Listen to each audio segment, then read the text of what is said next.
Bonjour à tous. Je continue à vous partager des extraits du livre du pape Benoît XVI, Jésus de Nazareth. L'Évangile du royaume de Dieu, suite.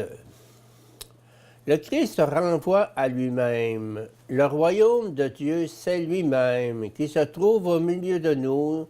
Seulement nous ne le connaissons pas. Confère Jean 1,31.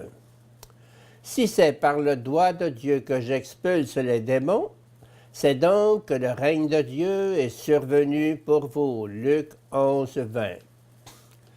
Ici, le royaume n'est pas là de par la simple présence physique de Jésus, mais il est à travers son action dans l'Esprit Saint. C'est en lui et par lui que le royaume de Dieu est présent ici et maintenant, qu'il est tout proche. Cette proximité nouvelle, c'est Jésus lui-même. Par sa présence et son action, Dieu est entré dans l'histoire d'une manière tout à fait nouvelle, ici et maintenant, comme celui qui agit. C'est pourquoi aujourd'hui les temps sont accomplis. Marc 1,15. Dieu vient à nous en Jésus. En lui, Dieu est maintenant celui qui agit et qui règne de manière divine, c'est-à-dire sans pouvoir temporel, qui règne en aimant jusqu'au bout. Jean 13, 1, jusqu'à la croix. Il est lui-même le trésor, la communion avec lui est la perle précieuse. En nous tournant maintenant vers le sermon sur la montagne, nous allons comprendre clairement que Jésus parle toujours en tant que Fils, que la relation entre Père et Fils se trouve toujours en arrière-plan de son message. En ce sens, Dieu occupe toujours la place centrale dans le discours, mais précisément parce que Jésus est lui-même Dieu, le Fils. Sa prédication tout entière est annonce de son propre mystère, est Christologie, c'est-à-dire discours sur la présence de Dieu dans son faire et dans son être. Le sermon sur la montagne. La Galilée est explicitement présentée comme la Galilée des nations, le lieu annoncé par les prophètes, Isaïe 8, 23, 9, 1, où se lèverait la grande lumière, Matthieu 4, 15. Convertissez-vous, car le royaume, la seigneurie des cieux est tout proche, Matthieu 4, 17. Il y a ensuite l'appel des 12, par lequel, dans un geste symbolique qui est également une action tout à fait concrète, Jésus proclame et lance le renouveau du peuple des 12 tribus, la nouvelle convocation d'Israël. Le Jésus qui enseigne est aussi le Jésus qui guérit.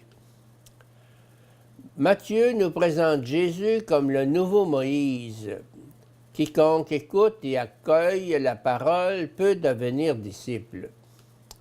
C'est donc sur la base de l'écoute de la parole que se crée un Israël plus vaste, un Israël renouvelé, qui n'exclut ni n'abolit l'ancien, mais le dépasse en l'ouvrant à l'universel. Jésus s'assied sur la chair de Moïse. Il s'assied là comme un plus grand Moïse qui étend l'alliance à tous les peuples.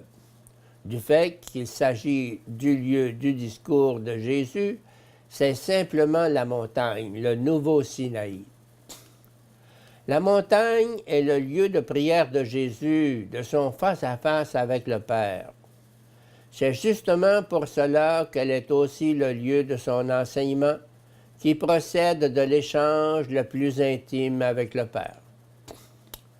La puissance de la révélation sur le Sinaï avait à ce point effrayé le peuple qu'il dit à Moïse, « Toi, parle-nous, et nous écouterons. Mais que Dieu ne nous parle pas, car ce serait notre mort. » Maintenant, Dieu parle tout près de nous. Nombreux sont ceux qui trouvent le scandale de la croix plus intolérable que ne le fut le tonnerre sur le Sinaï pour les Israélites. Oui, ils avaient bien raison de dire, si Dieu parlait avec nous, ce serait notre mort. 20-19.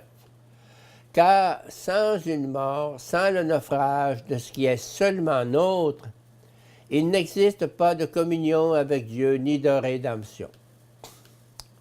Le sermon sur la montagne est la nouvelle Torah apportée par Jésus. Moïse n'avait pu rapporter sa Torah qu'en s'enfonçant d'abord dans l'obscurité de Dieu sur la montagne. La Torah de Jésus implique elle aussi l'immersion dans la communion avec le Père, les élévations intérieures de sa vie, qui se poursuivent par les descentes dans la communion de vie et de souffrance avec les hommes.